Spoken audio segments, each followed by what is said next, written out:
안녕하세요. 저는 결혼한 지 1년도 되지 않아 이혼하게 된 제 기구한 사연을 들어주시렵니까? 남편과 저는 9년 연애 후 결혼했습니다. 저의 부부는 20대 후반이고 시부모님은 50대 초중반이십니다. 서울이 고향이었던 제가 익산에 있는 한 국립대학교에 다니면서 캠퍼스 커플로 만나게 됐고, 연애 기간 동안 평범한 연인들처럼 좋을 때도 싸울 때도 있었지만 결혼하고 나서는 싸우는 일 없이 행복하게 잘 살고 있었어요. 서로 맞추면서요. 익산 토박이인 남편은 조금 달을 찌르긴 했지만 크게 성격이 모나지 않은 편이었죠. 평상시에 될 수 있으면 저한테 맞춰주려고 했던 사람이었어요. 주변 사람들한테도 잘하고 저희 부모님한테도 잘해서 주위에 흠 잡힐 데 없는 사람이었고, 대학생 때 과대를 여러 번 할 정도로 리더십도 있었죠. 경제권도 저한테 다 넘기고 월급 받으면 꼬박꼬박 저한테 다 보내주고 용돈 받아서 썼고요. 그러던 어느 날 시댁으로부터 충격적인 이야기를 들었습니다. 시아버님이 3억 원에 가까운 고액의 빚을 졌다는 거려. 빚은 도박 때문에 지게 되었고 개인 은행카드로 내 사채까지 다양한 곳에서 빚을 지셨다군요.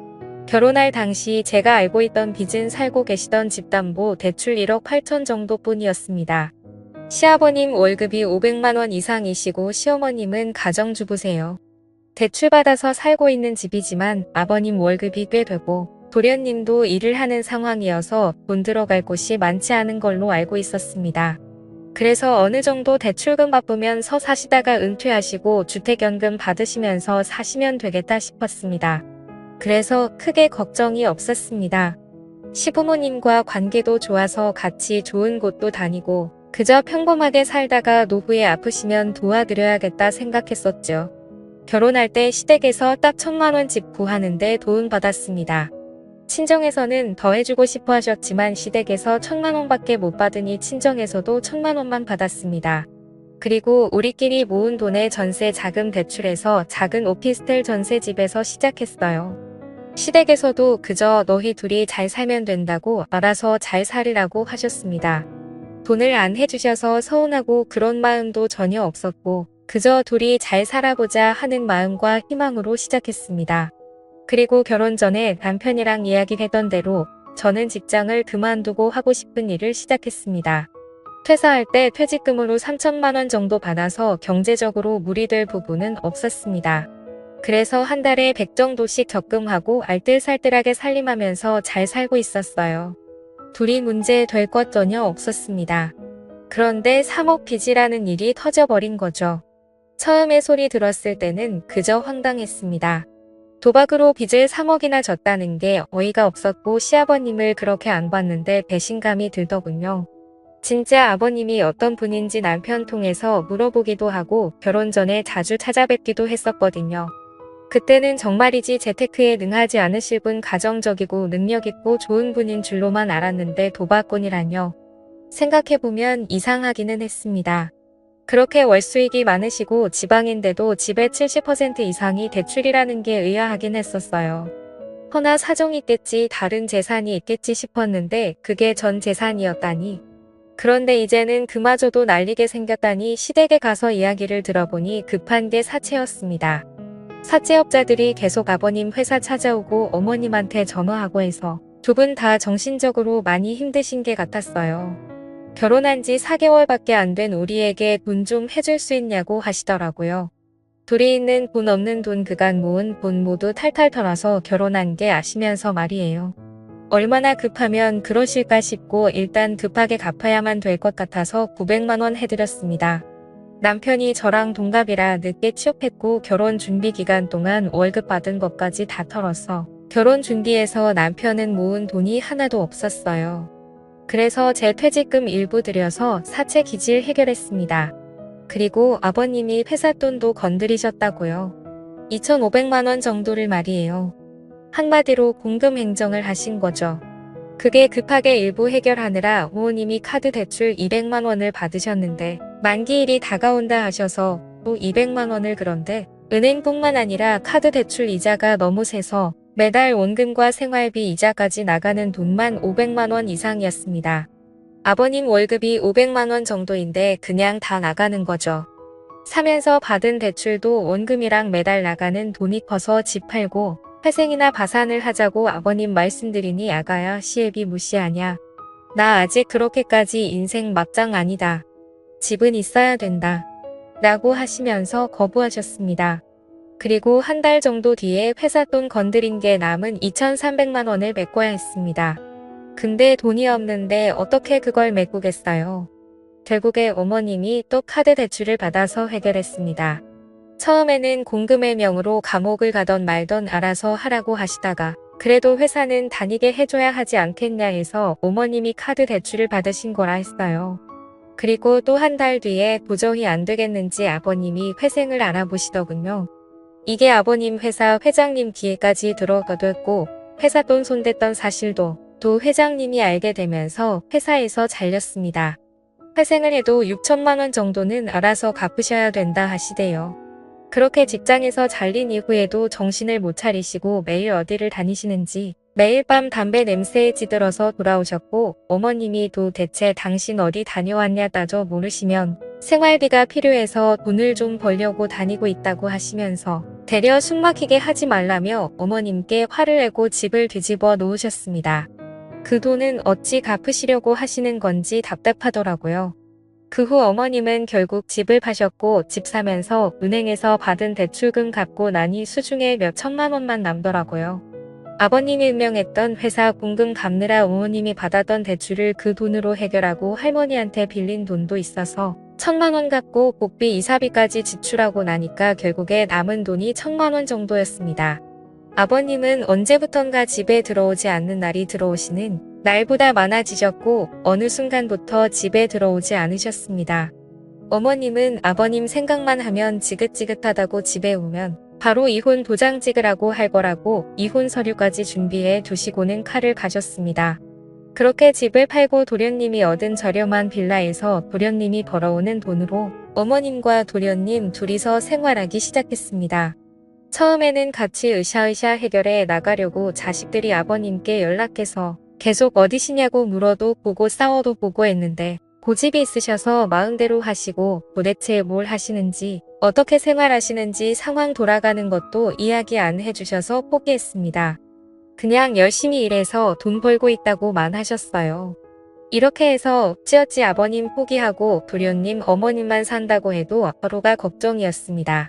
도련님도 돈 모아서 결혼해야 되는데 솔직히 상황이 이 정도면 어머님도 진작 뛰쳐나가서 일을 하셔야 하는 게 아닌가요?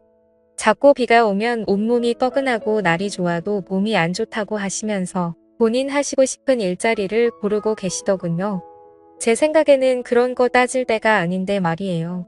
평상시에 요가 계속하셔서 요가 강사 자격증까지 있으시고 등산도 자주 하시고 봉사활동 같은 것도 다니셨어요. 그런 체력이면 일 못할 상태는 아니지 않나요?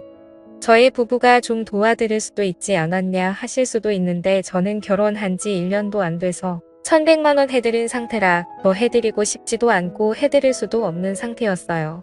저희 부모님한테 죄송하고 아이 계획도 있어서 신혼집도 빌라로 옮길 생각이라서 돈을 보태야 했거든요.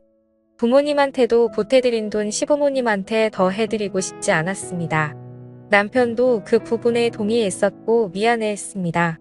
그리고 저희 부모님은 나중에 노후 대비해서 계속 직장 다니고 계세요. 아빠는 일하면서 무거운 물건들을 드는 경우들이 많아서 뒤에서 보면 한쪽 어깨가 틀어졌어요. 어깨에서 캐가서 팔도 아프시고 그래도 일하고 계세요. 엄마는 사무직인데 컴퓨터를 하루 종일 보고 있으니까 눈도 건조하고 노안 때문에 숫자도 잘 안 보이고 야근도 하시고 힘들게 일하세요. 자식들한테 피해주기 싫다고 하시면서요. 이런 부모님을 보면서 일상생활 잘하시는 어머님이 건강 때문에 일을 하는 게 망설여진다는 게 저는 도무지 이해가 되지 않을 따름이었습니다. 그래서 단돈씩 20만 원이라도 경제적 지원해드리고 싶지 않았어요. 벌써부터 해드리면 나중에 더 의지할 것 같더라고요. 남편이 전화로 일은 어떻게 할 거냐고 해야지 않냐고 여쭈니 달에 돈 10만 원씩도 안 해주면서 다 키워놨더니 엄마한테 일하라고 하냐고 엄마 비우면 온몸이 쑤신다고 장마철에 나가 죽으라는 거냐고 너는 말을 꼭 그렇게 해야겠냐고 화내시더라고요. 남편은 엄마 서운한 건 알겠는데 우리가 이미 1100만 원 빚 갚는데 못 해드렸잖아요. 월 100만 원씩만 버셔도 저희의 형제 부담이 많이 줄어들 것 같아요. 그리고 엄마 노후를 위해서라도 하셔야죠. 진짜 엄마 생각해서 말씀드리는 거예요. 모든 걸 우리가 지원해드릴 능력이 안 돼요. 라고 장문의 문자를 보냈지만 일 터진 지 8개월이 지나도 어머니는 이 일은 어떻고 저 일은 어떻고 따지시며 단 한 번도 일을 나가려 하지 않으셨습니다. 제가 저희 외삼촌 식당에서 카운터 보는 게 나도 하시는 게 어떻겠냐고 말씀드린 적이 있었는데 어디 CM 일을 그런 식당 아줌마를 만들려고 하는 거냐고 성을 내시더라고요. 그러면서 저보고 다시 일을 시작하라고 새파람개 젊은 애가 남편이 벌어오는 돈만 쓰고 집에서 놀기만 한다고 하시대요. 저도 다시 일을 시작할 수는 있지만 이런 상황에서는 전혀 시작하고 싶지 않았어요. 제가 일 시작하면 분명히 지원해 줄게 기대하실 거고 안 해드리면 더 서운해 하실 게 뻔했거든요. 안녕하세요. 저는 결혼한 지 1년도 되지 않아 남편도 처음에는 저한테 미안해하면서 1100만 원 해줬으니 충분히 해줬고 더 해줄 필요 없다고 했었는데 나중에는 저보고 일 시작하는 거 어떠냐고 눈치를 주더라고요. 일 시작하고 수입 늘어나면 월 10만 원씩이라도 드리자고 하면서요. 하지만 제가 벌 돈들이 앞으로 태어날 제 아이, 제 집, 제 노후 등을 위해 쓰이는 게 아니라 시댁 뒷바라지에 쓰일 거라고 생각하니 끔찍하고 싫었습니다. 솔직히 거의 월마다 시댁 쪽에 경조사 있어서 10만 원씩은 드리고 있었어요.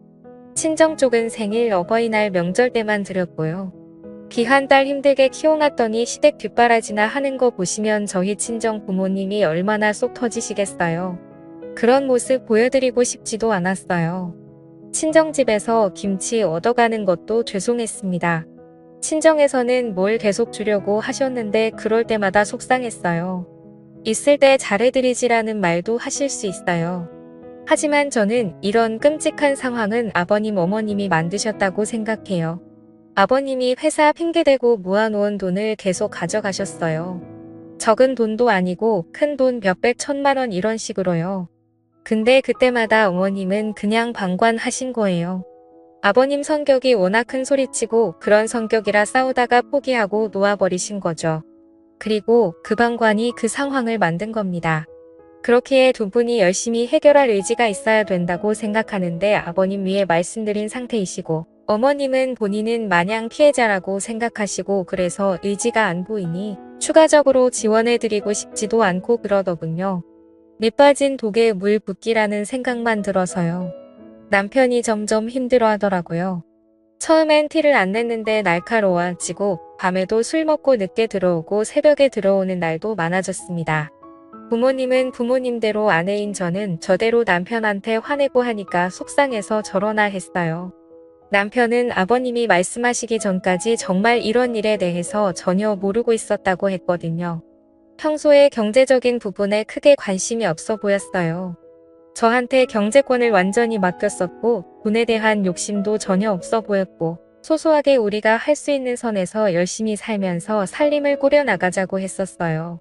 저도 그렇고 남편 부려님까지 부모님한테 뒤통수 맞은 거인 줄 알았습니다. 남편도 피해자라는 생각에 남편이 너무 안쓰러웠고 아무리 술을 먹고 늦게 들어와도 새벽에 들어와 술 주정을 부려도 다 이해해 주려고 했습니다. 기죽어 들어온 남편을 꼭 안아주고 다음 달부터 다시 시작해야겠다고 결심했습니다. 그리고 남편한테 다음 날 아침 말했어요. 다음 달부터 출근하기로 결심했다고. 남편이 혹시 본인 부모님 빚 때문에 그런 거냐고 하면서 눈물을 머금은 채 말하는데 저도 그 모습을 보고 눈물이 나더라고요. 진짜 아침 대바람부터 둘이 부둥켜 안고 펑펑 울었네요. 열심히 살아보자고 대신 어머님 일하시는 게 설득 멈추지 말자고 도했습니다. 그렇게 저는 일자리를 구하고 출근을 예정일보다 더 일찍 시작했어요. 일자리라는 일이 전문직은 아니지만 워낙 수요가 많은 업종이라 쉽게 일을 구했습니다. 남편과는 주말에 데이트도 하면서 여전히 신혼의 단꿈에 젖자 있었어요. 그러다가 그날 그것을 알게 된 겁니다. 그날은 제가 몸살이 심해서 사장님께 양해를 구하고 출근했다가 몇 시간 후에 병조퇴를 했던 날이었습니다. 남편이 걱정할까 봐 조퇴한다는 말은 안 했고 그냥 몸이 좀 안 좋다고만 했었어요. 남편은 너무 걱정된다고 하면서 병원에 꼭 가라고 해주었고 중간중간 전화를 하면서 챙겨주었습니다. 그렇게 조퇴를 하고 집에 도착해 문을 열었는데 현관에 처음 보는 신발이 놓여 있었습니다. 뭐지 싶어서 조용히 집 안으로 들어갔습니다. 참고로 남편이 밤에 와도 늦게 오는 날들이 많아서 제가 집 비밀번호 누르는 걸 무음으로 설정해 놓은 터라 문 여닫는 소리 빼고는 큰 소리가 나지 않았어요. 저는 안방 쪽에서 대화 소리가 들리는 걸 느끼고는 안방 문을 벌컥 열었습니다. 그런데 그곳에 연락 없으셨던 시아버지와 출근한 줄로만 알았던 남편이 있는 게 아니겠어요. 아버님은 남편이랑 점심을 먹으러 왔다고 했고 남편은 아버님이 아프셔서 같이 병원을 가려고 만났다고 했습니다. 그리고는 둘이 서로 눈빛을 주고받더니 병원 갔다가 점심을 먹으러 만났다고 하는데 영 느낌이 쎄하더라고요. 그래서 알겠다 하고 그럼 병원은 다녀오셨냐 했더니 지금 병원에 안 그래도 가려고 한다고 했습니다. 저는 당시 몸이 너무 안 좋은 상태라 몰아다져 묻기도 피곤했고 힘들어서 알겠다고 말하고 불을 보내고 안방에서 한숨을 잤습니다. 그렇게 한숨 자고 일어나니 존몸이 개운해지면서 동시에 남편과 아버님이 영 수상하더라고요. 남편은 아버님이랑 연락이 영 안 돼서 답답하다고 바로 그날 오전에도 카톡으로 말했었거든요. 저에게 뭔가 숨기는 게 있는 것 같았습니다. 허나 그게 뭔지 알 방도가 없으니 답답할 따름이었어요. 그냥 저는 바로 남편이 저녁에 오자마자 물어봤습니다. 왜 나한테 거짓말했냐고 아버님한테 연락 안 된다고 해놓고 왜 옆에서 만난 거냐고. 아버님이 요즘 다시 도박 때문에 빚쟁이들한테 쫓기고 있어서 혹시나 저랑 나는 카톡 내용도 유출되거나 하면 곤란해질까봐 그랬다고 했습니다. 그럼 왜 집에 둘이 있을 때도 얘기 안 했냐고 따져 물으니 제가 걱정할까봐 그랬다고. 제가 아내지만 자기 아빠의 치부를 알리는 게 부끄럽고 자존심 상했다 하더라고요. 진짜 한숨 나오더라고요. 개벌은 못 고친다더니 진짜 죽어야 도박질은 끝난다더니 여전히 그 짓거리 하고 다닌 시애비라는 이 인간으로도 안 보였습니다. 욕이 목구멍까지 차올랐지만 그래도 남편 아버지인데 그리고 내 시아버지인데 참자 하면서 참았죠. 그리고 그 다음 날 아침에 일어났는데 또 몸살이 올라오더라고요. 원래 남편 출근 후 한 20분 정도 후에 제 출근 시간이라 남편 보내고 좀 더 누워있다가 가려고 했는데 그냥 사장님께 오늘 하루 병가 쓰겠다고 하고 누워 있었습니다. 그리고 세상 모르고 잠이 들었네요.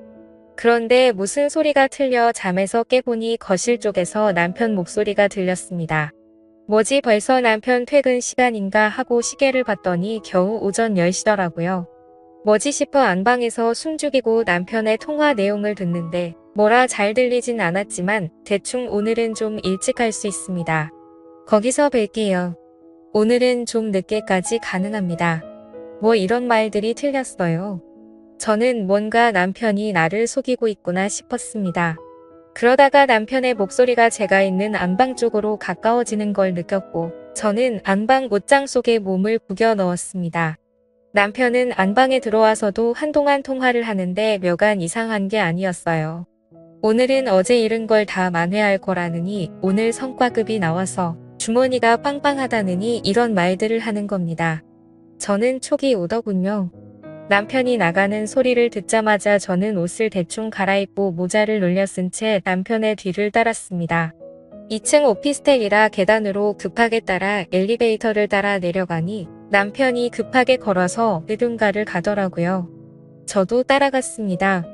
그런데 골목길에 들어서자 저희 시아버지가 남편 앞에서 손을 흔들고 계셨습니다. 저는 뭐지 이 부자가 도대체 뭘 하려는 거야? 설마 하면서 몰래 뒤따라갔습니다.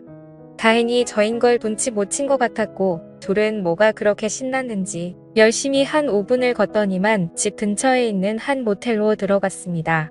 저는 부자가 모텔 한 방에서 도대체 뭐 하려는 건가 너무 이상해서 급하게 들어갔는데 사라지고 없더군요. 그래서 제가 그럼 혹시 장기투숙액은 없냐 했더니 있지만 고객 고한 상 절대 말씀 못 드린다고 나가라고만 했습니다. 저는 어쩌지 발만 동동 구르다가 방 하나 대시를 하겠다고 하고 결제를 하고 제 방으로 들어갔습니다. 그리고 복도로 나가 남편에게 전화를 걸었어요. 혹시나 방 안에서 전화벨 소리가 들리진 않을까 신라 같은 희망을 품고요. 그런데 정말 가까운 복도 쪽에서 전화벨 소리가 들렸습니다. 저는 뭐지 하고 급하게 제 방으로 들어가 살짝 문을 열고 복도를 살피더니 제 남편이라는 놈이 복도 벽에 기대서 제 전화를 받는 게 아니겠어요. 저는 떨리는 목소리로 작게 여보 지금 어디야? 라고 물었고 제 남편은 아주 천연덕스럽게 어디긴 일하고 있지 거래처 왔어 라고 하더군요. 아 오늘 일찍 와 같이 저녁 먹고 싶어 라고 하자 어쩌지 거래처 부장님이 오늘 술 한잔 하자고 하시네. 우리 회사 가을이라서 어쩔 수가 없을 것 같아 이해해줘 하면서 애교 섞인 목소리로 말하더니만 여보 미안해 나 지금 끊어야 돼서 또 연락할게 하더니 전화를 또 끊더라.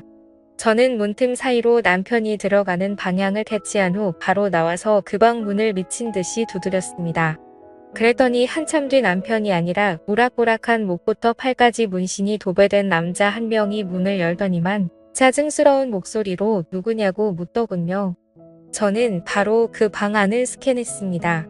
그 방 안에는 담배 냄새가 너무 자욱해서 선명하게 보이지 않았지만 초록색 테이블이 하나 놓여져 있었고 거기에 여러 명의 사람들이 카드 같은 것을 가지고 게임을 하는 듯 했어요.